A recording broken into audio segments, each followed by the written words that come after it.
할렐루야. 주 예수님 은혜 안에서 평안하셨습니까? 오늘은요, 구약성경 룻기 1장에서부터 4장까지 말씀인데요. 이 룻기는 아직 다윗이 왕으로 있던 때에 기록된 하나님의 말씀입니다. 이러한 룻기는 1차적으로 다윗이 왕으로 임명된 것은 원래 그가 군사적 정치적 덕망이 있어서가 아니라 그 이면에 이미 오래 전부터 그의 조상들의 놀라운 신앙을 축복하신 하나님의 섭리에 의하여 된 것임을 보여주고자 기록된 것입니다. 또한 이러한 동기에서 이 말씀을 성령님의 감동으로 기록하게 하셨는데요. 자신도 모르게 더 나아가 신약의 성도들 우리들에게 다윗의 혈통을 타고 세상에 오신 이스라엘의 주 예수님 그리스도의 과거 혈통에는 이러한 훈훈한 신앙과 그 이면에 담긴 놀라운 구원 역사, 구속사의 섭리가 있었음도 증언해 주는 말씀이 룻기입니다. 한편으로 룻이 이방 여인이고 또 과부였지만 놀라운 신앙의 결단으로 여호와 하나님 신앙으로 개종을 한 것은 물론 아무 희망이 없는 시어머니 나오미를 헌신적으로 봉양을 하다가 개인적으로도 축복을 받고 나아가 다윗과 주 예수님 그리스도의 조상까지 되는 구속사적 축복까지 받은 이 사건은요, 기생 라합의 경우와 동일한 영적인 의미를 갖습니다. 여호수아에 나오는 기생 라합도 이방 여인이요 더욱 기생이었지만 회개하여 선민의 반열에 든 것은 물론 유다 지파의 살몬과 결혼하여 바로 룻과 결혼한 보아스의 조상이 되고 나아가서 다윗 주 예수님 그리스도의 조상까지 되는 축복까지 얻었습니다. 자, 이러한 사건은 어쩌다 우연히 된 사건이 결단코 아니고요. 이것은 바로 에덴 동산에서부터 창세기 3장 15절에 약속이 된 그 일에 구약 전체를 통해서 거듭 약속된 메시아 그리스도께서 태어날 혈통의 준비와 관련된 것입니다. 즉 하나님께서는 주권적으로 이러한 특별한 여인들이 관련된 혈통을 통하여 주 예수님 그리스도께서 이 땅에 오시도록 세심하게 의도적으로 섭리를 하신 것입니다. 그리하여 결국 여기에는 몇 가지 사실들을 보여주시고자 하신 것이 있는데요. 즉 원래 이방인이었다가 개종하여 선민이 된 라함이나 룻을 통하여 주 예수님을 그리스도를 나게 하신 배후에는 그 영적인 원리가 룻의 경우와 동일한 사실을 예표적으로 보여주시려는 하나님의 뜻이 숨어 있다는 것입니다. 이것은 훗날 주 예수님께서 그리스도께서 하나님의 복음 사역을 통하여 영적 이방인인 죄인이었더라도 회개하는 자는 영적 선민인 성도로 만드실 분이라는 사실을 우리에게 알려주고 있습니다.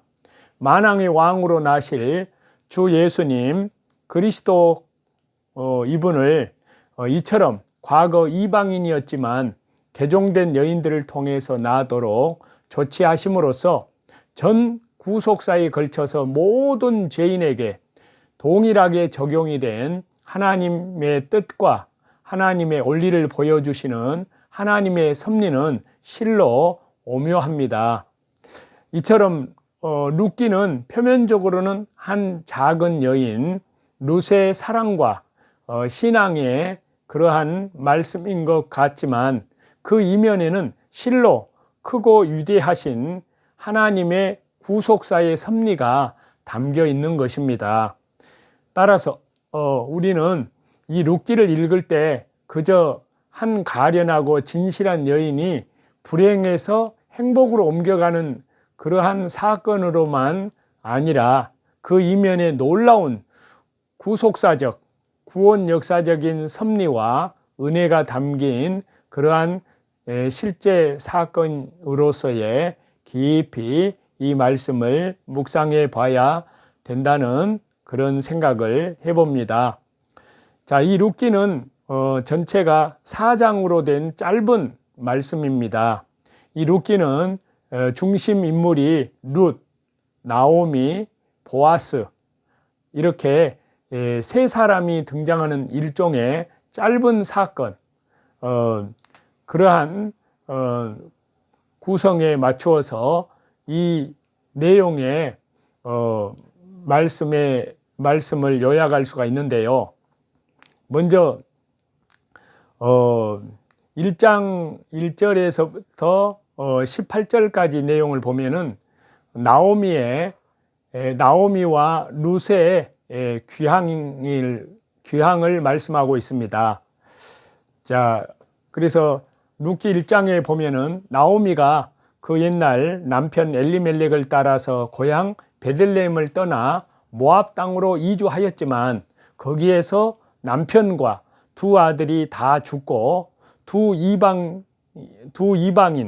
자부와 함께 과부의 신세로 잔존하게 된 비참한 상황에서 룻기는 그 말씀을 시작을 합니다. 그리하여 나오미는 이제 귀향할 것을 결심하는데 두 자부 중에 한 자부는 자기 친족에게로 돌아갔지만 룻은 시어머니와 함께 베들레헴으로 귀향을 하게 됩니다. 그런데 여기에서 룻의 결단은 결단코 비참한 지경에 빠진 나오미에 대한 인간에 대한 인정 때문만이 아니었습니다. 그것은 근본적으로 비록 룻이 원래는 이방 여인 출신이었지만 이스라엘 가문에 시집을 가서 비로소 알게 된 여호와 하나님께 대한 신앙적 결단에 의한 것이었다는 사실인데요. 그리하여 룻은 여호와 하나님 신앙에 의해 주 예수 그리스도에 대한 개종을 아무 희망이 없게 된 나오미와 동행함으로써 실천해 보인 것입니다. 그리고 1장 19절부터 2장 마지막까지 내용을 보면은 시어머니에 대한 룻의 헌신을 말씀하고 있는데요. 자, 고향에 돌아왔지만 그야말로 집도 재산도 없는 과부들에 불과한 나오미와 룻의 생활이 이제 시작이 됩니다. 여기에서 강조하는 것은요, 룻이 순간적으로 나오미를 따르기로 결심한 것에서 그치지 않고 계속해서 믿음으로 신실하게 시어머니를 봉양하였다는 사실입니다. 그런데 이러한 과정의 하나로서 룻이 이삭을 줍던 중에 장차 룻의 구원자가 되어줄 보아스와 상면하게 되는 사건이 일어남으로써 이 사건은 급진전을 하게 됩니다. 그 다음에 3장 말씀을 보면요, 거기에서는 보아스에 대한 룻의 청혼에 대해서 말씀하고 있습니다. 자, 율법이고 또 고대 근동의 일반적 풍습이기도 한 계대 결혼법에 따라서 룻이 보아스에게 청혼하는 그러한 장면으로요, 긴장감이 최고조에 달하게 됩니다. 한편으로 이러한 룻의 행동은 그 자신만의 행복의 추구나 자신만의 결단으로 된 것이 아니라 시어머니 나오미의 가르침에 의한 것임도 강조를 해서 기록에서 말씀하고 있습니다. 그리고 이제 4장에 가서는요, 룻과 보아스의 결혼한 후에 결혼과 또 출산까지 말씀을 다루고 있습니다. 자, 룻과 보아스의 결혼으로 그 어려운 중에서도 여호와 하나님과 나오미에게 신실하였던 룻의 신앙과 헌신에 대한 하나님의 축복이 성취되는 여기 룻기의 결말 부분이 바로 룻기 4장인데요. 한편으로 이러한 결혼은 룻뿐만이 아니라 나오미와 보아스에게도 큰 기쁨이었음이 보여집니다. 그리고 여기 룻기 말씀은 간결하지만 사실 그대로 이와 같은 룻의 결혼을 통해서 태어난 혈통을 통하여 훗날 이스라엘 역사의 가장 위대한 왕이었던 믿음의 성군이었던 다윗이 태어났음을 기록함으로써 룻은 개인적으로 뿐만이 아니라 구속사적으로도 큰 축복을 받았음을 보여주고 있습니다. 또 역으로요, 원래 이방 여인 출신이었지만 헌신적인 신앙을 가졌던 룻을 통해서 다윗과 나아가서 주 예수님 그리스도께서 태어나게 하신 하나님의 놀라운 구속사적 섭리의 오묘함을 예시를 해주고요. 또 룻기는 이러한 내용으로 대단원을 가름을 하게 됩니다. 이 룻기에 나타난 말씀하고자 하는 그 주제는 그러면 무엇일까요? 좁게는 타락한 시대에도 불구하고 개인의 신앙을 순결하고 또 헌신적으로 지켜서 하나님께 축복받은 그러한 말씀이고, 넓게는 보잘것없는 여인을 들어서 다윗의 왕권과 나아가서 그의 후손으로 태어날 그리스도의 왕권, 주 예수님 메시아의 왕권을 준비하시는 하나님의 오묘하신 구속사적 섭리를 보여주는 룻기의 이 주제를 우리가 몇 가지 간단하게 요약을 해서 말씀을 드리면, 첫 번째는 나오미의 가족이 약속의 땅을 떠났을 때 하나님은 시련과 고난을 내리셔서 결국 나오미로 하여금 이스라엘 귀향을 결단케 하셨습니다.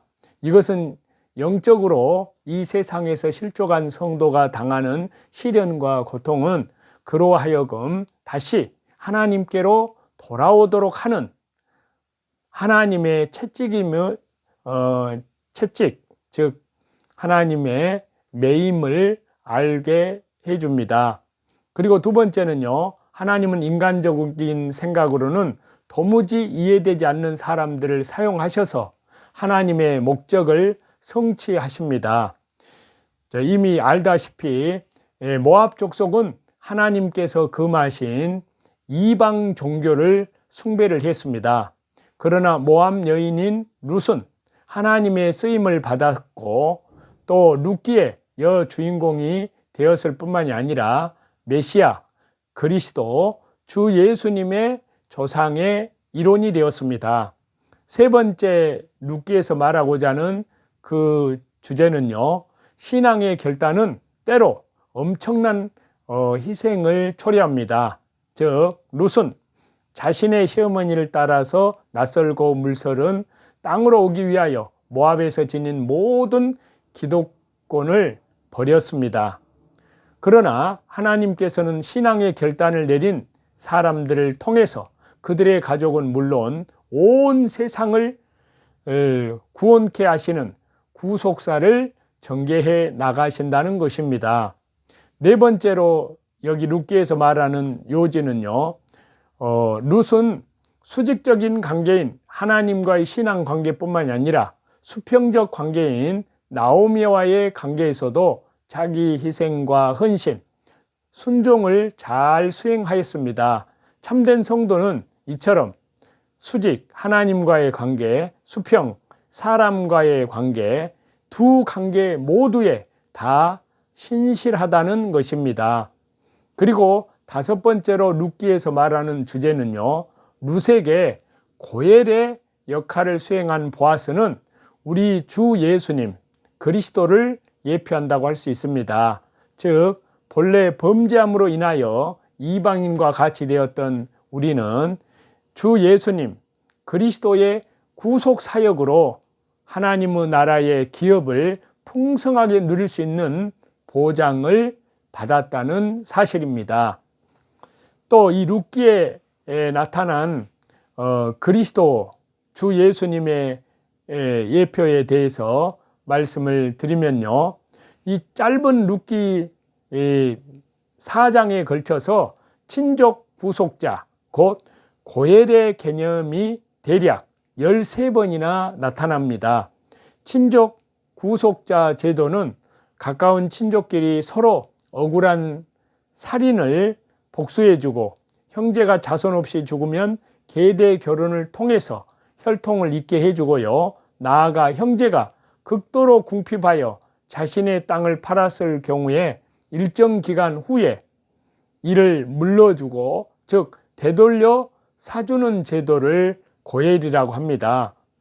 자, 이러한 친족 구속자 곧 고엘 제도는 룻기에서 가장 강력하게 우리 주 예수님 그리스도의 죄인을 위한 구속 사역을 예표해 주고 있는 것이라고 할 수 있습니다. 자, 고엘 제도의 근본 목적은요, 혈통의 보존이고요, 또 억울한 죽음의 복수를 통한 생명의 존속입니다. 이것은 우리를 대신해서 십자가의 그 죽음과 부활을 통해서 십자가의 피를 흘려주셔서 저와 여러분 우리에게 생명을 보장해 주시는 그리스도의 사역을 예표한다 할 수 있습니다. 또 그 다음으로 고엘은요, 기업을 잃은 친족을 대신해서 그 값을 치르고 기업을 물러주는 그런 사람인데요, 이는 우리의 죄값을 대신 치르시고 우리를 죄로부터 건져 회복시켜 주시는 주님의 사역을 예표한다 할 수 있습니다. 그리고 고엘의 의무는 원하는 자만이 실천하였습니다. 이는 우리를 위하여 자원하셔서 구원해 주신 주 예수님 그리스도의 사랑을 예표한다 할 수 있습니다. 룻기에서 이러한 고엘의 의무는 보아스에 의하여 실천되었습니다. 그렇기 때문에요, 보아스의 고엘 의무 이행으로 룻이 행복을 얻은 것은 영원하고 완전한 우리의 유일한 고엘이신 주 예수님 그리스도를 통하여 우리가 영원한 행복을 얻은 것을 예표해 준다 할 수 있습니다. 그래서 이 룻기를 보면요, 룻기 2장에 보면은요, 여기에는 신앙의 인격을 갖춘 보아스를 통해서 우리가 더욱 그리스도의 신앙의 인격을 갖춰야 된다는 그러한 교훈을 받습니다. 여기에 보면은 보아스와 보리를 수확한 자들 사이에 주고받는 인사를 살펴볼 때 보아스가 어느 정도의 신앙 인격을 갖춘 그러한 성도인지를 짐작할 수가 있는데요. 그래서 룻기 2장 4절에 보시면 마침 보아스가 베들레헴에서부터 와서 베는 자들에게 이르되 여호와께서 너희와 함께 하시기를 원하노라. 그들이 대답하되 여호와께서 당신에게 복 주시기를 원하나이다. 사실 일하는 들판에서 이 같은 대화나 인사가 오간다는 것은요, 매우 특이한 일입니다. 흔히 일하는 들판에서는 험하고 천박한 내용의 말들이 오갑니다. 특별히 토지의 주인은 자신이 부리는 일꾼들에게 거친 말로써 명령하는 것이 일반적인 현상인데요. 그렇지만 보아스의 인사에는 그러한 천박하고 부도덕한 흔적은 전혀 찾을 길이 없고 오히려 그의 속에 내재된 믿음, 신앙의 순수성과 고결함을 드러내어 주고 있습니다. 그가 일꾼들에게 한 여호와께서 너희와 함께 하시기를 원하노라 라는 인사를 통해 우리는 그가 하나님 중심의 인간관계를 지향하는 자이고 비록 지위와 신분이 다른 자를 대할 때에도 서로 사랑과 친절과 존경을 주고받을 줄 아는 그러한 믿음의 인물임을 분명히 알 수 있습니다. 아마도 룻은 보아스와 일꾼들 간의 친절과 존경을 또 이러한 대화를 듣고 곧 그를 신뢰할 수 있는 자라 여겼을 것입니다. 저와 여러분, 하나님께서 사랑하시는 저와 여러분, 많은 사람들로 하여금 일시적으로 자신에게 주목하게 하는 데에는 재물과 권세와 능통한 언변이 필요한지도 모릅니다. 그러나 그것만으로는 외형적인 복종과 아부와 두려움은 이끌어낼 수 있을지 몰라도 참된 신뢰를 이끌어낼 수는 없습니다.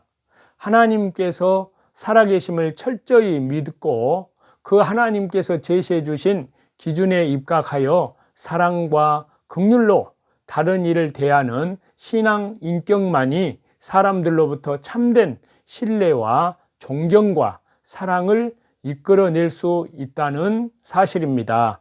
그렇기 때문에요, 저와 여러분, 만일 신뢰받는 그런 사람이 되기를 원하신다면 학벌을 앞세우거나 가문을 자랑하거나 재물을 많은 것을 내세우기보다 하나님께 대한 신뢰의 바탕을 둔 겸허한 그리스도의 신앙의 인격 형성에 주력하시는 저와 여러분이 다 되시기를 우리 주 예수 그리스도 이름으로 간절히 축원합니다.